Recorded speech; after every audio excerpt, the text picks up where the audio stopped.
Praise the lord. దేవునికి మహిమ కలుగును గాక. ఈ దినముకే దేవుని మాట. యెషయా గ్రంథము 49వ అధ్యాయము 8వ వచనం.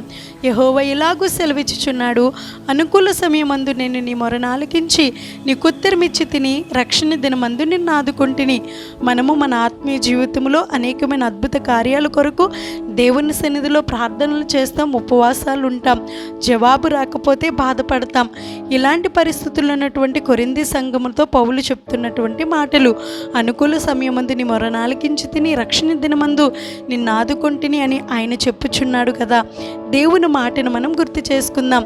మనిషి భూమి మీద చేసే ప్రతి ప్రయత్నానికి సమయం ఉన్నట్టుగా దేవుడు మన పట్ల చేసే ప్రతి ఒక్క అద్భుత కార్యానికి ఒక అనుకూల సమయం అనేది ఉంటుంది. అంతవరకు మనం వేచి ఉండి దేవుడు మన పట్ల చేసినటువంటి గొప్ప కార్యాలను పొందుకుందాం.